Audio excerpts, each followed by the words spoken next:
Hello and welcome to my roofing tutorial series.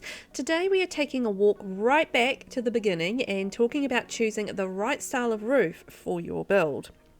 If you are interested in following along with this series, don't forget to hit that subscribe button and notification bell so I can remind you to come on back. So where do we start? Up first is gable roofing. So this is my favorite type of roof to work with. It's flexible and I find it easier than hipped roof, for me anyway. So as you can see here, it's a basic triangle shaped roof. But with the roofing tools, this can be reworked to fit all sorts of types of styles, and I will go into how to manipulate the roof shape later in the series, so keep an eye out for that. Next up is hipped roofing. So there are plenty of varieties of hipped roofing. It's a staple classic of many different styles of builds. So I personally find it to be a little trickier than the gable roofing to work with. But I think when you get the hang of it, you'll be off and away with this type of roof. It's not too bad. So then we move on to half gable roofing. So as the name suggests, this is half of the gable roof that we looked at a second ago, which is the triangle shape, and this is half of a triangle shape. So it has one pitched side and then it's flat on the other three. Primarily, I use this type of roofing as an accessory to the main roof style. So for things like porch covers or sloped roofs on smaller parts of the roof, maybe. You can also use it as an angled roof on a contemporary or ultra modern build as a main part of the roof as well. So it is quite a flexible, handy roofing tool. So then we move on to the half hipped roofing. So it's much like the half gable roof. The half hipped roof is a half version of the hipped roof. So instead of the one pitched side of the roof, like the half gable, you actually get three with the half hipped. So you've got three sides to work with and then one flat side.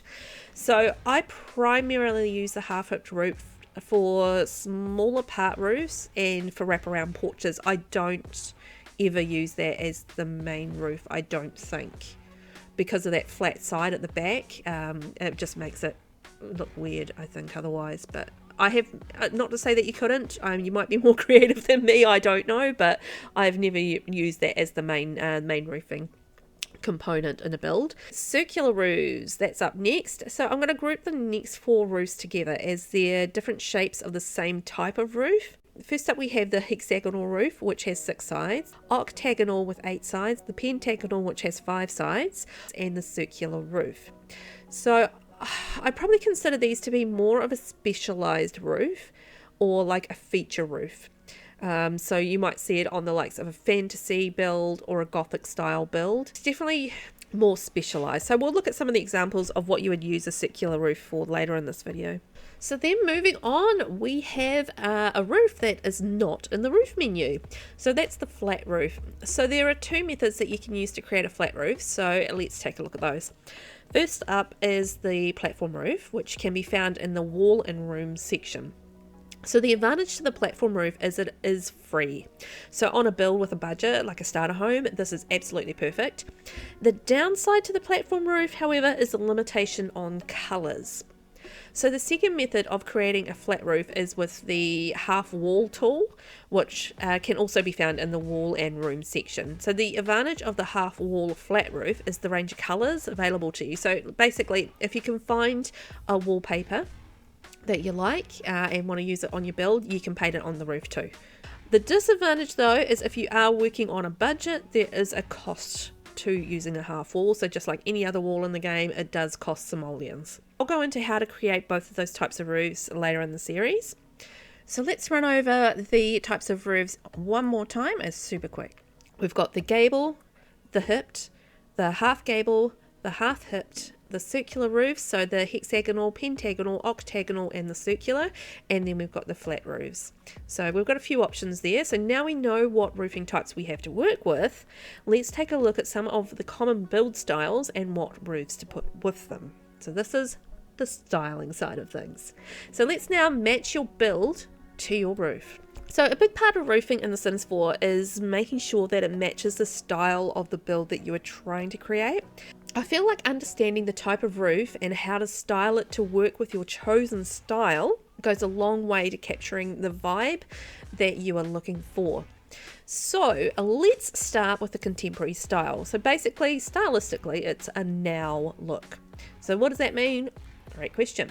When we break it down, a contemporary roof or build might have a flatter roof. So roofs will often sit flatter than a traditional roof might, although there are always exceptions to the rule. So if you take a look at this one here, you can see the flatter style. The pitch of the roof sits lower than a traditional style of roof might. On the flip side, you have a build like this one here, where it still has that traditional kind of pitch, but with the way that it uses clean lines and the geometric shapes, it gives it a modern aspect. So that leads me into the next point, which is clean lines. So this might mean a lack of eaves.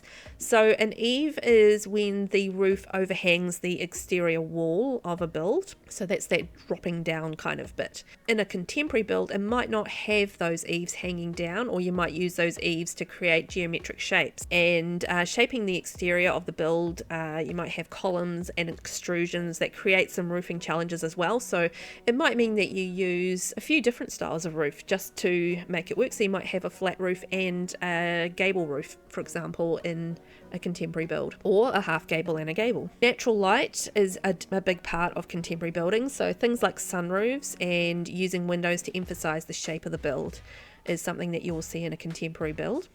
Natural elements, so this is things like wood, stone, natural tones. They are a big part of contemporary styling. It's the choice of these elements that require some thinking when it comes to choosing your roofing material and color that complement these build elements.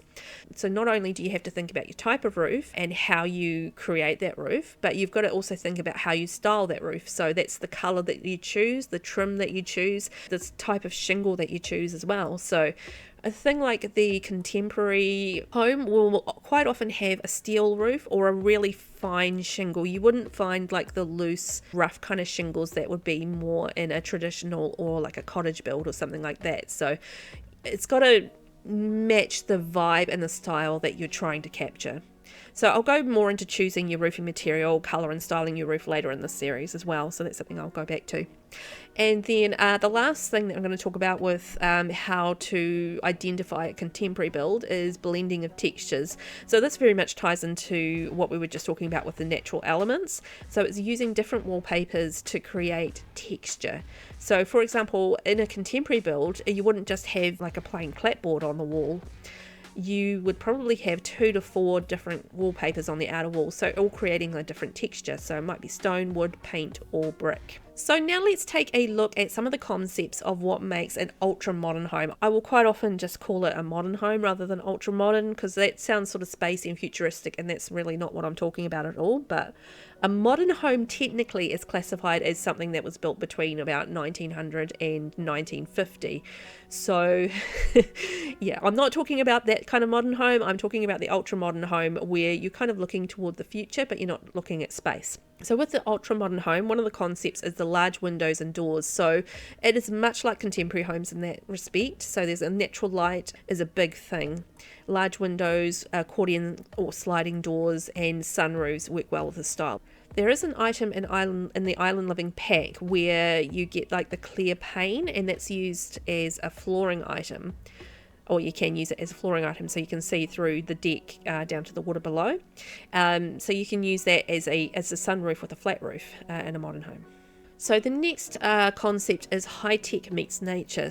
An ultra-modern home might use the likes of metal and concrete and then mixes it with softer tones in the woods and stones for a blend of technology and nature.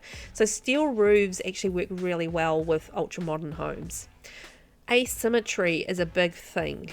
So it's odd shapes highlighted by different materials. So this might mean different height and shaped roofs to emphasize the asymmetry of your build. So you would have different sections within a modern build. You would emphasize that one section maybe with stone, the next section with wood, and then you would also emphasize that with the roofing in terms of the heights and the sizes of the roofing that you use. You might have something that's on an angle, that sort of thing there. So asymmetry is a big part of creating an ultra modern build.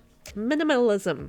ornamentation is kept to a minimum. So this would be reflected in the landscaping, in the clean lines of the build, and in the lack of ornamentation on the roofs. So fancy spandrels, corbels, friezes and dormers aren't something I would expect to see in an ultra modern build. They also have flat and angled roofs for the most part. So a flat roof at different heights or broken up with angles help create the geometric shapes that make up the ultra modern home. Roofing is a whole part of the concept of the ultra modern home.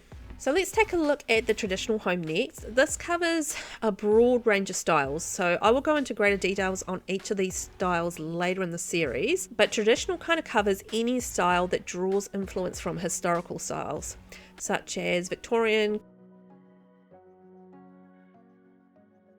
colonial, craftsman,